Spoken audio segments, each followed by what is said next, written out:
அப்பா வணக்கம்ப்பா. എന്ത് കോലമാണ് രാജേഷ്? രാജേഷ് അല്ലപ്പാ, മുത്തുപ്പാണ്ടി. മുത്തുപ്പാണ്ടിയോ? അപ്പനാ? അച്ഛാന്ന് വിളിയടാ. അച്ഛാന്നെല്ലാം വിളിക്ക മാട്ടേ അപ്പാ. ഞാൻ ഇനിമേ തമിഴ്നാട്ടുകാരനായി എങ്ക അണ്ണൻ വിജയ്. എന്ത് കോപ്പാടായി പറയുന്നത്? നിനക്ക് എന്താണ് പറ്റിയത്? அப்பா நான் இனி இந்த கேரளத்திலே நிற்க மாட்டேன். நான் தமிழ்நாட்டுக்கு போறேன். அங்க போய் வாழ போறேன். അതിപ്പോ അവിടെ ആയാലും ഇവിടെ ആയാലും നീ വാഴ തന്നെ. ഇപ്പൊ നിനക്ക് എന്താണ് പ്രശ്നം? இங்க மடுத்து போச்சு. அங்க இப்போ ரொம்ப சுகம். സുഖം. ചെലവിനാരാ പൈസ തരുന്നത്? മാസം അൺഎംപ്ലോയിഡ്ക്ക് 4000 രൂപ கிடைக்கும்.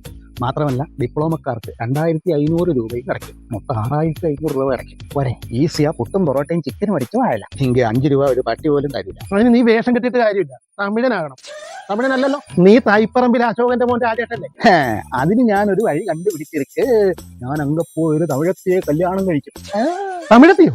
തമിഴത്തി. വെറും തമിഴത്തിയല്ല, 5 ഏക്കറിൽ താഴെ ഭൂമിയുള്ള ബാങ്കിൽ ലോഡുള്ള തമിഴത്തി.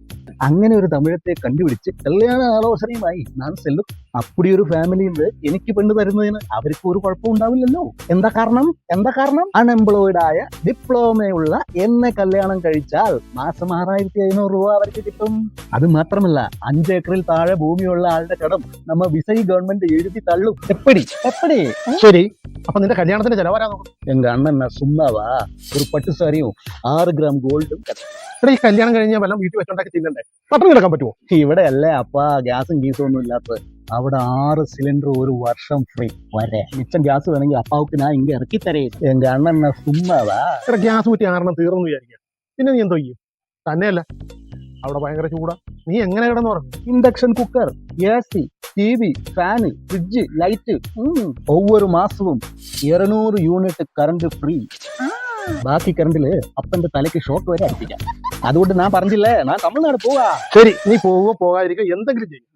ഇങ്ങനെയൊക്കെയുള്ള സൗകര്യം കിടക്കും. നിനക്കൊരു കുഞ്ഞുണ്ടായാൽ അതിന്റെ ചെലവ് ആരാടാ നോക്കുന്നത്? കൊച്ചുണ്ടായാൽ 1 ഗ്രാം ഗോൾഡ് അപ്പ തന്നെ വീട്ടിലെത്തും. മാത്രമല്ല അവർക്ക് പഠിക്കാൻ ഇഷ്ടം പോലെ റെസിഡൻഷ്യൽ സ്കൂളും എന്റെ അണ്ണൻ ഉണ്ടാക്കും. അത് മറ്റുമല്ല, ഈ കുട്ടികളുടെ വിദ്യാഭ്യാസത്തിന് 25 ലക്ഷം രൂപ വായ്പ പലിശ രഹിതം. കളഞ്ഞില്ല അപ്പാ, കളഞ്ഞില്ല. സ്കൂളിൽ പോകുന്ന കുട്ടികളുടെ അമ്മമാർക്ക് 15,000 രൂപ സാമ്പത്തിക സഹായം. എടാ, അപ്പൊ നിനക്കോ നിന്റെ ഭാര്യക്കോ കൊച്ചിനോ അമ്മായിപ്പനോ അമ്മായിന്നൊക്കെ വല്ല അസുഖം വന്നാൽ നീ എന്ത് ചെയ്യും? இன்சூரன்ஸ் போட்டிருக்காங்க. Health insurance. ஒவ்வொரு ஃபேமிலிக்கும் 25 லட்சம் ரூபாய் இன்சூரன்ஸ். பனி, சொறி, ചെറുങ്ങ്, വാദം, പുഴുക്കടി, ഇത് ഒന്നുമേ പ്രശ്നമില്ല. 25 ലക്ഷം രൂപക്ക് ഇൻഷുറൻസ് അപ്പാ. അതുകൊണ്ട് ഞാൻ ഇട്ടാവട്ട കേരളത്തിൽ കിടന്നൊന്നും തമിഴ്നാട്ടിക്ക് പോறேன்.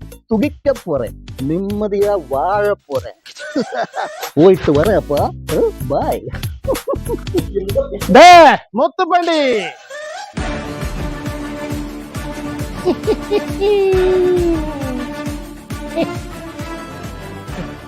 അച്ഛാ, അശോകൻ അച്ഛനെന്താ ഇങ്ങനെ? അച്ഛനല്ലടാ, അപ്പൻ. അശോകനല്ലടാ, മുനിയാണ്ടി. ഞാനും വരികയാണ് നിന്റെ കൂടെ തമിഴ്നാട്ടിലേക്ക്. 6-7 ദിവസമായിട്ട് ജനാധിപത്യത്തിന്റെ സൗന്ദര്യം ആസ്വദിച്ച് മാറ്റത്ത് തേങ്ങ ഉടക്കിയതാണ്. ഇപ്പൊ പോട്ടെ എവിടെ പോട്ടെ? 6-7 ദിവസമായിട്ട് പൊട്ടുന്നില്ല. അപ്പനുക്ക് അങ്ക എങ്കയാച്ച് കാശ് കിടക്കുന്ന എനിക്ക് தெரியாது. എന്നാലും വാ, നമുക്ക് നോക്കാം. നീ അങ്ക ചെന്നിട്ട് ഒരു സിന്ന വീട് എനക്ക് ശരി പണി തരുമാ? ശരി. മുത്തുപ്പാണ്ടി മുനിയാണ്ടി അങ്ക നില്ല. ദൈവമേ, അമ്മ, അപ്പ പെട്ട്. അങ്ങനെ നിങ്ങൾ രണ്ടുപേരും കൂടി മാത്രം അങ്ങ് പോയി സൂയിക്കണ്ട. ഞാനും വരുന്നടാ അന്ത തമിഴ്നാട്ടിലേക്ക്. അപ്പാടെ സിന്ന വീട് 3G. എനിക്കും കിട്ടുവടാ 2500 രൂപ. ടാസ്ക് വിളിയടാ. കാണുന്ന പോലെ ഒന്നും അല്ല അമ്മ. അപ്പ തമിഴ്നാട് ரொம்ப സൂപ്പർ അപ്പ.